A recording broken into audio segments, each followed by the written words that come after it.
Hi everyone! Ayan, welcome to this webinar. It is a free webinar kung saan ituturo ko sa inyo kung paano nyo magagamit ang Canva to create your own digital product na pwede mong ibenta at you can earn passive income from it. So yes, this is a free webinar. Marami kang matututunan pero wala kang babayaran para malaman yung mga knowledge at yung mga insights na ituturo ko dito. So, yan, before we proceed, i-share ko muna ang aking mga social media accounts para naman malaman nyo kung saan nyo ako i-follow or para naman ma-check nyo or ma-legit check nyo kung yung mga fina-follow nyong accounts ay ako ba talaga. So, I have my personal Facebook which is Bern Biancs, and then Facebook page is Bernify Travels and Stories. So, dito ko sinishare yung aking mga travels at mga stories. And then, with IG naman, Learn with Bern. So, dito ako nag-share ng anything about freelancing and digital marketing. So, ganun din sa YouTube, which is Bernify, and with TikTok, Learn with Bern din. So, ayan lang yung mga social media accounts na meron ako. So, yan. Before we proceed with this webinar, I suggest na i-turn off nyo muna ang inyong mga notifications para naman nakafocus kayo dito kasi nga this webinar is free and wala kayong babayaran pero sabi ko nga sa inyo marami kayong matututunan. Pero before we proceed with this webinar, kailangan muna nating alamin kung para sa inyo ba talagang webinar na to. Kasi just to give you a heads up, hindi para sa lahat ang webinar na ito. So para malaman kung para ba sa inyo to or kung applicable pa to sa inyo, number one, are you a student? Na ikaw ba yung student na kailangan mo ng side hustle para makakaroon ka ng extra income, para meron kang pambili sa mga extracurricular activities nyo sa school or pang extra baon, ganyan. Or ikaw naman ay isang stay-at-home mom na gusto mo mag-contribute sa budget ng family. Or isa kang employee looking for a part-time job without quitting your full-time job para magkaroon ka ng extra savings or emergency funds, ganyan.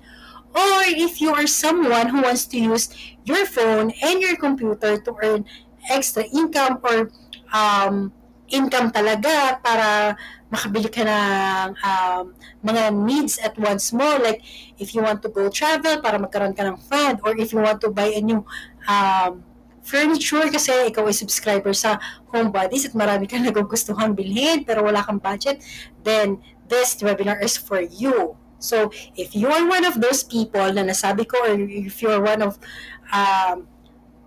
dun sa mga nabanggit ko na group of people, then itong webinar ay parang sa'yo nga. So, let's start. So, ito nga.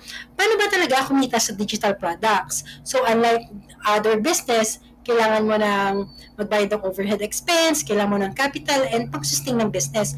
Itong digital product, i-create mo lang siya once. So, once na na-create mo na siya, pwede mo na siyang ibenta ng paulit-ulit.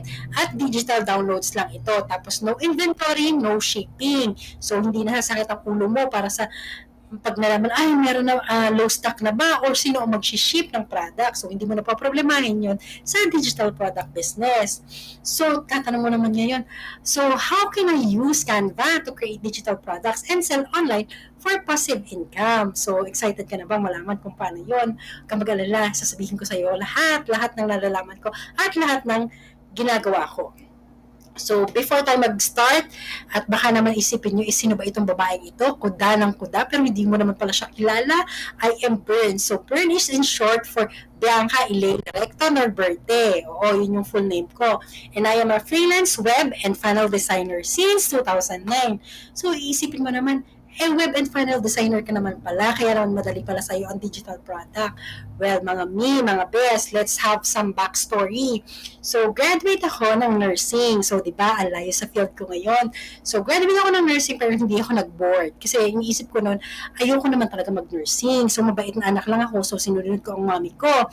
And then, nung makagraduate ako, I tried different hustles kasi nga ayoko mga ibang bansa tapos lalayo sa pamilya para kumita ng pera. Ayoko yung idea na gano'n. Well, wala naman akong against sa ating mga OFW. Kumbaga, I salute them. Pero on my own decision ko and perception ko, mas gusto ko na magstay dito sa Pinas.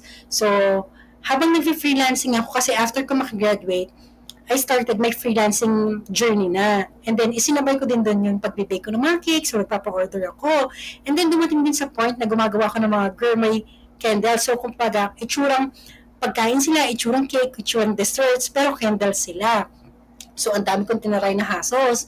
Pero dumating din sa point na kailangan ko palang mga ibang bansa.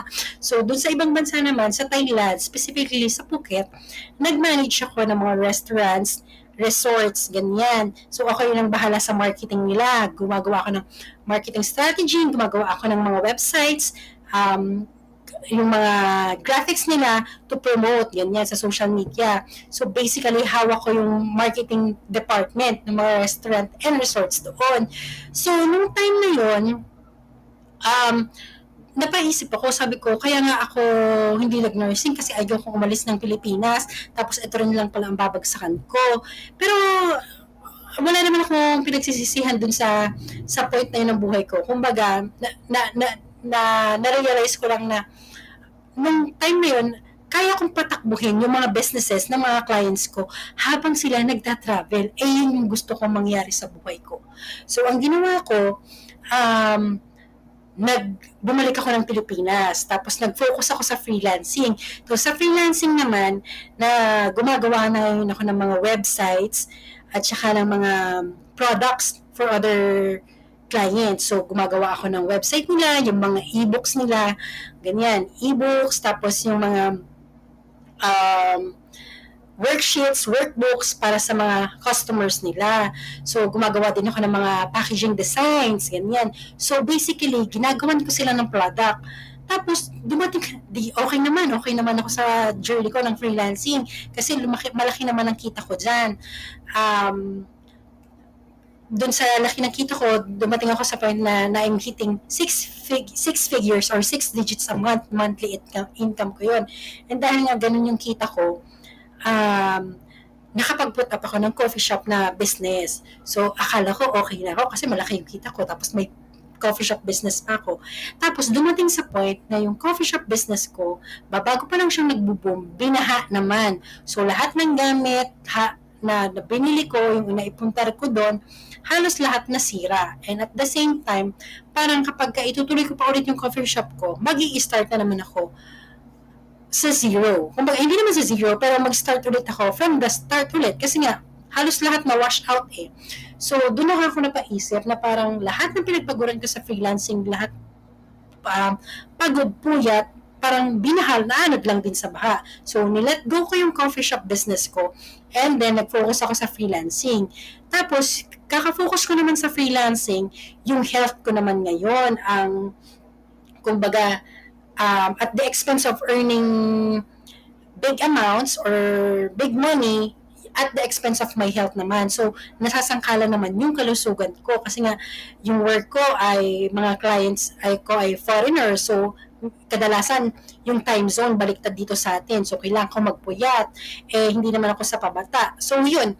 Dumating ako sa point na naisip ko naman na kung kaya kong gumawa ng product para sa mga clients ko, why not I create a digital product for myself naman? Kasi, yung ang nangyayari kasi is, babayaran niya ako ng malaki, pero, kailangan kong ipagpalit yung oras ko and then isang kalan yung kalusugan ko. So sabi ko, gagawa na lang ako ng digital product ko na akin mismo. So pag nakagawa yung digital product ko, at least lahat ng benta sa digital product ko, akin na yun. Wala akong client na kailangang sundin yung time zone or wala akong boss sa freelancing ko na kailangan kong gawin yung task na para bayaran niya ako. So, kumbaga nangyayari kasi kapag freelancer ka, kailangan mo ipagpalit yung oras mo para kumita ka. So, sabi ko, kailangan ko talagang gumawa ng way para how can I earn passively kasi nga, hindi naman ako sa pabata. So, I started creating digital products of my own. And then, I started selling from it. Earning from it. So, syempre, wala namang madaling business. So, nung una, mahirap talaga. But then, with consistent effort and, with my knowledge na rin dun sa mga past work ko, kumbaga, mayroong result naman talaga. And, so sabi ko, ito na talaga yung i-focus ko. And then, yun nga, with consistent effort and yung in-invest kong time, but, in this situation naman, yung in-invest kong time is for my own business na. So, nagkaroon naman ng result ang aking digital product. So, ayan na, ganun pa rin. Yung monthly ko, nasa 6 digits pa rin, and then I am able to travel na hindi ko kailangang isipin na papayagan ba kaya ako mag-leave, ganyan. Tapos, syempre, book na tayo ng hotel ng mga suite, ganyan. And then, hindi lang yun, yung mga bagay na yun. Kumbaga, bonus lang yun eh. Ang mahalaga sa akin is yung nakakapag-spend ako ng quality time sa aking mga pamangkin, sa aming family, sa other family members, ganyan. So, yun yung ilan sa mga bagay na nagustuhan ko sa digital product business. So, syempre, tinest ko din yung mga product na ginawa ko. Sabi ko, baka naman kasi nag-workout lang kapag ka ang client ko ay foreigners. So, tinest ko din kung ako ng product na pang Pinoy. And then, yun, great results then. I'm getting great results with my digital product na ang target ko naman ay mga Pinoy. So, kung mapapansin nyo, tuloy-tuloy din naman kahit wala ako sa computer ko, is nagkakaroon naman ako ng sales. And then, ganun din, kasi itong PayPal ko, nakafocus siya sa foreign clients. So, yan, nalaman nyo na yung backstory. So, maaari ngayon, tinatanong niya, gusto ko rin yan, paano ba ako mag-start yan? So, huwag kang mag-alala kasi i-share ko sa iyo yung step-by-step process and yung mga bagay na dapat mong gawin at kung paano mo gagawin o all out itong webinar na to. Sabi ko nga sa inyo, dito sa webinar na to, wala kang babayaran pero marami kang matututunan. So, paano ba mag-start? For you to start, kailangan alamin mo muna yung 3 licenses ng digital product. So, meron tayong PLR, MRR, at saka BRR. So, nandiyan naman yung definition na yan, pero i-explain ko pa rin sa inyo in simple terms. So, yung PLR, you have the right to change or customize the product na binili mo based on your own preference. So, pwede mong baguhin yung images, pwede mong baguhin yung pangalan ng author, ganyan, or ikaw yung magiging author, pwede yon. Tapos, pag MRR naman, may mga restrictions dyan. So, depende na lang sa digital product creator kung ano yung mga restrictions na ilalagay. Pero pwede mo pa rin siyang ibenta as many times as you want. So, may restrictions. Baka there are times na hindi mo pwedeng baguhin yung image or hindi mo pwedeng tanggalin yung pangalan ng mismong content ng product creator. Ganon. Tapos, sa BRR naman, ito naman yun na pag binili mo yung isang product, it's for personal use lang siya. Hindi mo siya pwedeng i-resell. So, yun. And then, next to that, ang tanong mo naman siguro is, paano ka magsisimula? So, ano ba yung mga bagay na kailangan mo? Number 1, kailangan mo, syempre, ng digital product. So, pro tip, focus ka muna sa one product as your starter. So, paano naman kung wala kang digital product? So, ano yung mga options na meron ka? Option A, you can create your own digital product from scratch. So, isipin mo, paano ako gagawa ng digital products? Ano ba yung mga products na gagawin ko?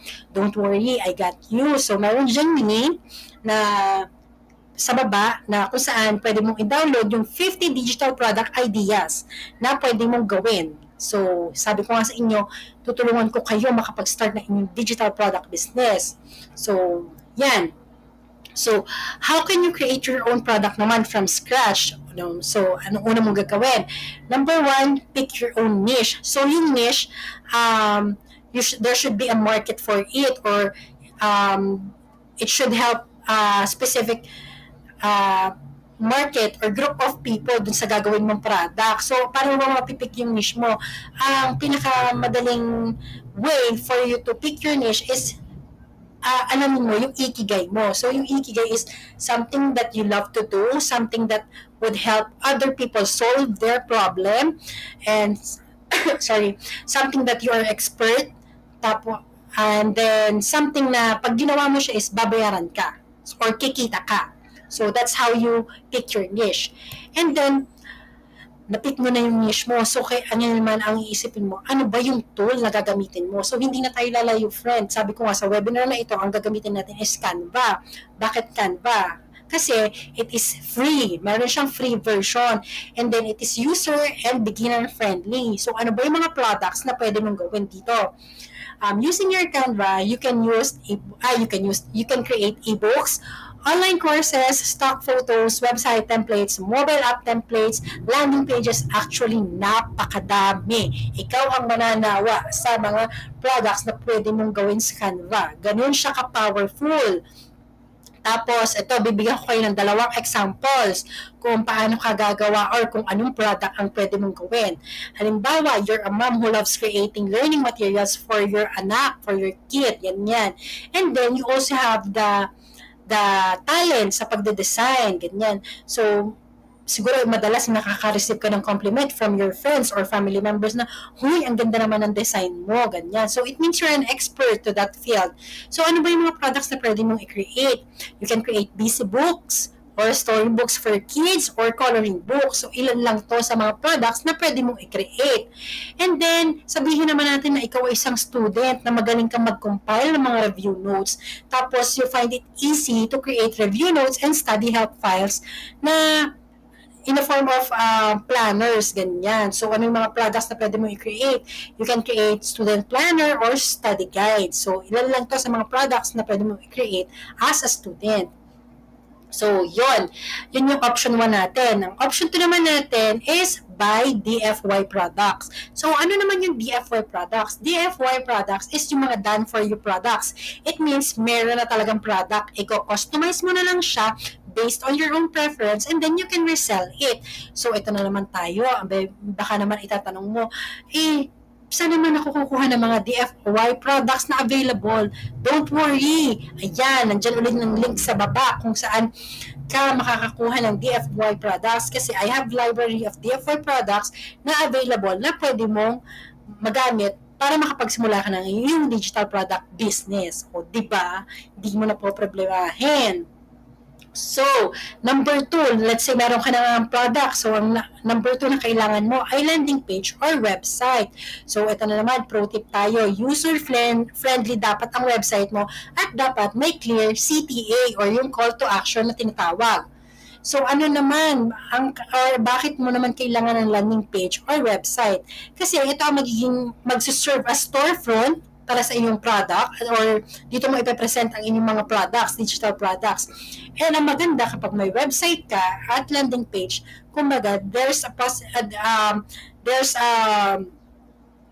way for you to earn passive income. Kasi hindi mo naman kailangan bantayan ang website mo para may mag-process ng orders, ganyan, because it's all automated. Yan ang kagandahan ng website. And then, where would you create naman yung website mo or landing page? Bibigyan na rin kita kung saan mo gagawin. Ayan, for presentation and product details, pwede mong gawin sa system.io or kaya ito sa Canva. And then, for redirection, the process payment, Shopify, Rocket.ph, or direct payment. So, ayan, madadali naman niyang gamitin. So, may mga tutorials para dyan. For direct payment, ang ano lang dyan, isa-share mo yung product mo and then pwede sila magbayad sa iyo through GCash or Paymaya or bank transfer, mga ganong payment methods. At yan yun naman yung mga results natin sa ating digital product business. So, it pays off naman talaga if you really put your time and effort sa isang product or sa isang business. So, yan yung mga nakakatuwang bunga ng digital product business. So, yan. Number 4 na kailangan mo naman pa ay marketing. So, kailangan pag nagmamarket ka ng iyong digital product business, dapat consistent ka. Yan. O as in, kung yung ibang product na nasi-share mo or yung halimbawa, yung nabili mo sa Orange app, i-share mo. Diba, this time, yung product mo naman ang i-share mo sa iyong mga social media accounts. So, ano yung mga platform na pwede mong gamitin to promote your product or to market your product? You can use Facebook, TikTok, Instagram. But for this webinar, tuturuan ko kayo kung paano nyo gagamitin ng Instagram or dun tayo magpo-focus sa Instagram. And then, itatanong mo, why Instagram? Instagram, because it is highly visual platform and you can reach Facebook audience too. Diba kita nyo, may mga reels sa Facebook, pag nagbabrowse ka sa Facebook, yung ibang reels doon ay galing sa Instagram.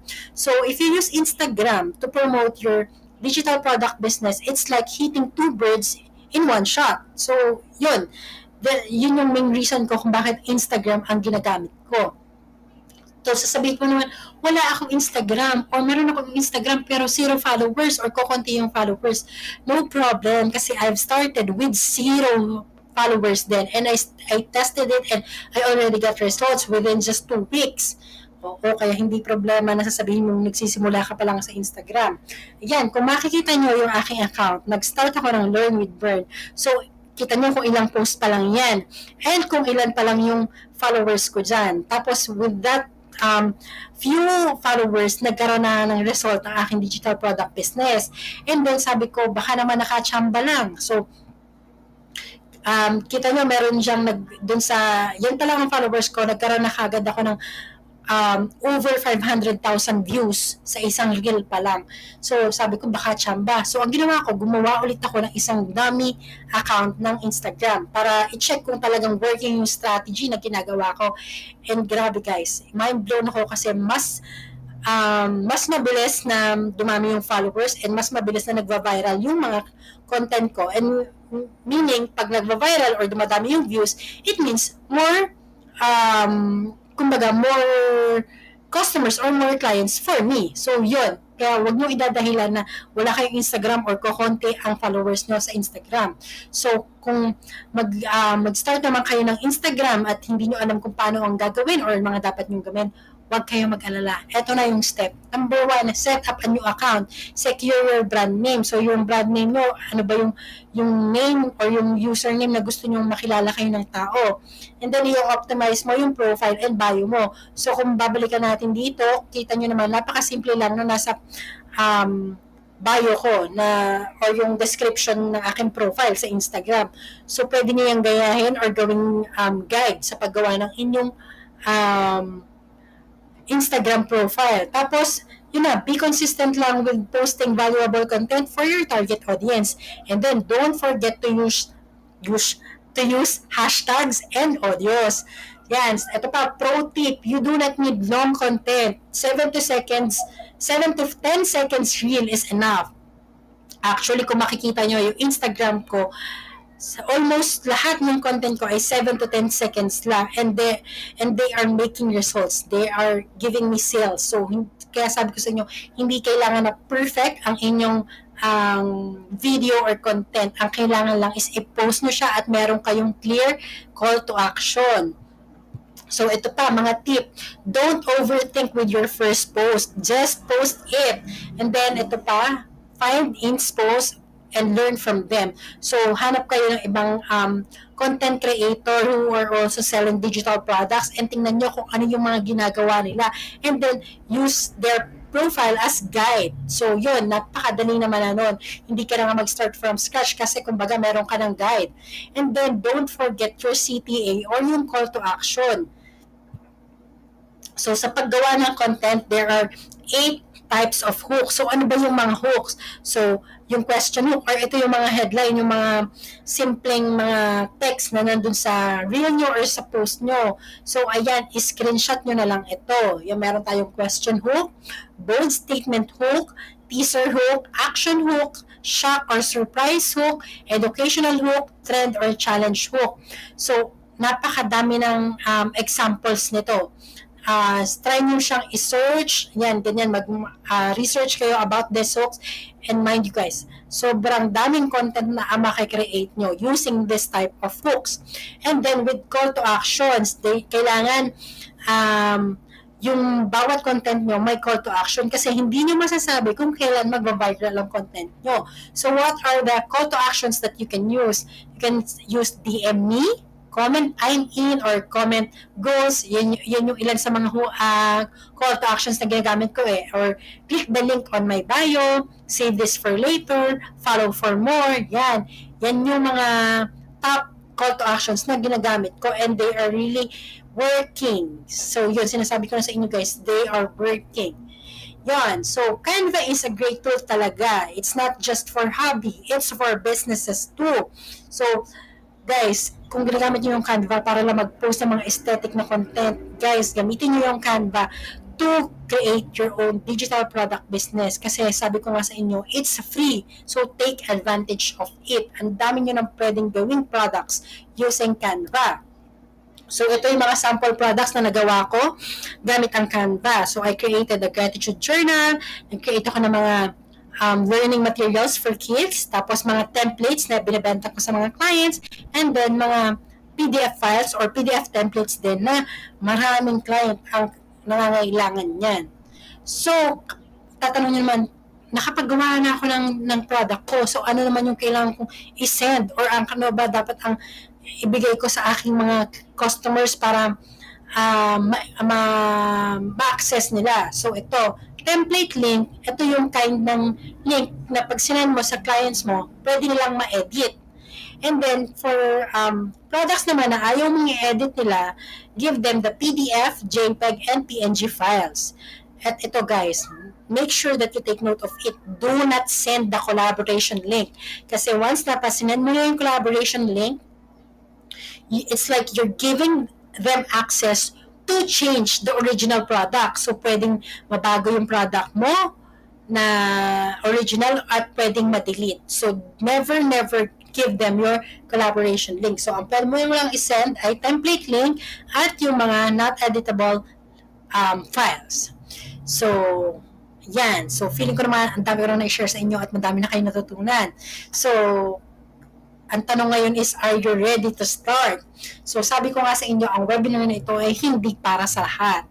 So, if you are serious and you want to be guided with your digital product business, I have an exclusive offer for you. But this offer, guys, hindi para sa lahat.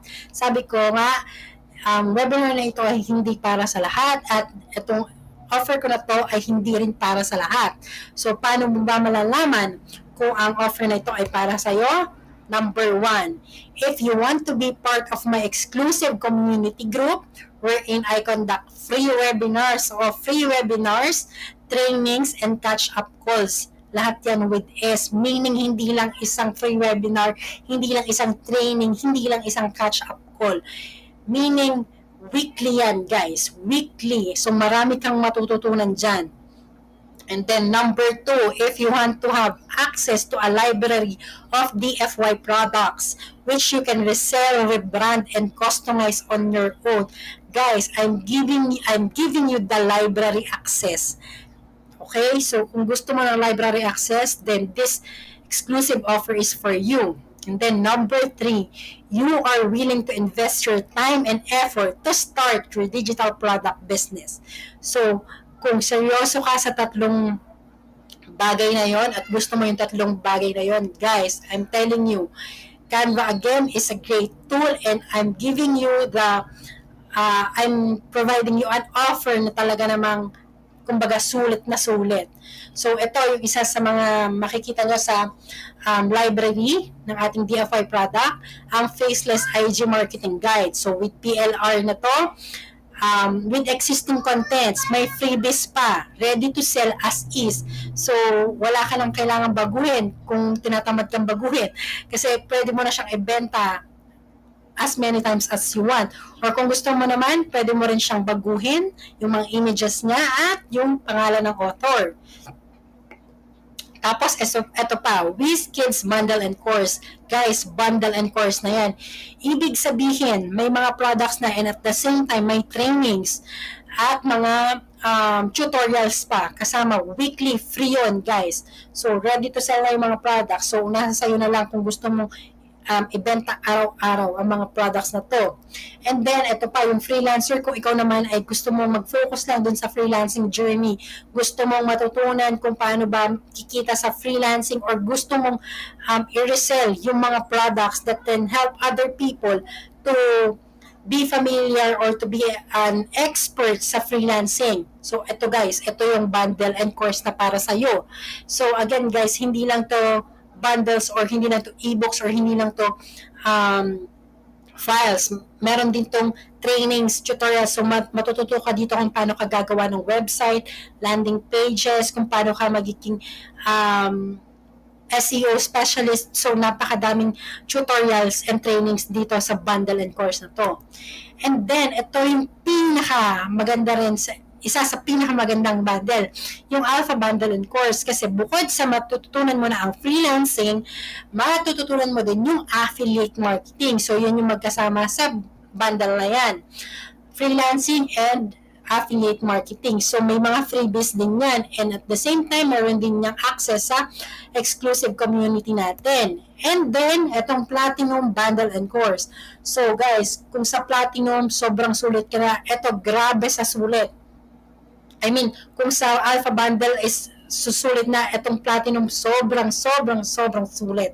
Kasi, makukuha mo na yung freelancing bundle, kasama pa yung sa affiliate marketing, kasama pa dito yung WizKids bundle natin. So, sobrang daming products na dyan, guys, na pwede mong ibenta forever. And lahat ng kita na yon 100% sa'yo.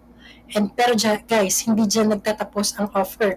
Meron pang Platinum Plus. So, kung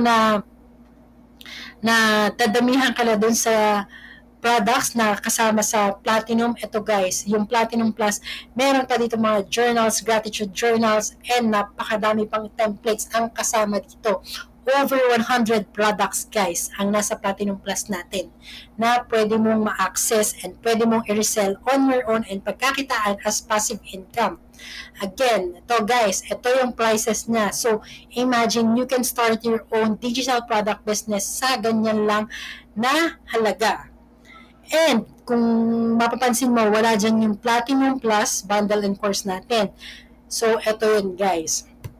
Platinum Plus Bundle natin, which means kasama na lahat ng nasa library, makukuha mo with only 3,498. Pero guys, I appreciate you na umattend ka sa webinar na to, kaya hindi mo kailangan magbayad ng 3,498 pesos. Kasi ang exclusive offer ko, dahil pinanood mo ang webinar na to at dumating ka hanggang sa part na to, yung lahat ng products na nasa library natin, makukuha mo lang or mabibili mo lang ng 3,298. Imagine guys, 3,298. Pero, hindi pa dyan tayo nagtatapos. Kung ayaw mo magbayad ng 3,298, ito yung limited offer. Limited offer, which means kapag ka on the spot while watching this webinar is i-grab mo na itong offer na to, you don't need to pay 3,498 or 3,298. You just have to pay 2,998 and everything na sa library natin ng DFY products, ma-access mo na. Kasama na exclusive community natin with trainings, weekly trainings yon, weekly tutorials, and weekly catch-up calls. So, maganda pa doon, mamimit mo pa yung iba pa nating creators or other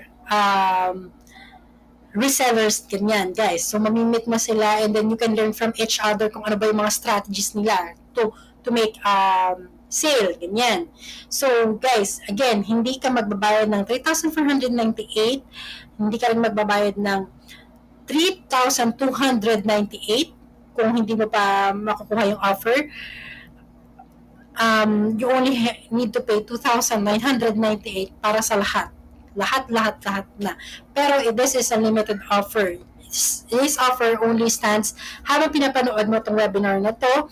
And if you are ready to join our program, you can just send your payment dyan sa details na yan. So, GCash and Maya with that number and name, and then message mo ako sa IG with proof of payment. Ayan yung IG ko, Learn with Bird. So guys, yun lang. Again, ito yung prices, and kapag kinumpute mo yan, over 5,000 pesos, almost 6,000 pesos ang total ng products na yan. But then, guys, you're just paying 2,998 para ma-access lahat ng yan. And again, ito yung sesendan mo ng payment and ng proof of payment. So, again guys, dito sa webinar na to, madami ka nang matutunan and pwede mo na siyang i-apply right after this webinar, pwede ka na mag-start ng iyong digital product business. So, you can create your own products using dun sa link na binigay ko nasa baba. Yung ideas nandyan na rin. So, yun. Pwede ka na mag-start. And I hope na nakita mo yung opportunity and yung future sa digital product business. So again, thank you for spending your time and watching this webinar. So again, this is me, Bern, and God bless.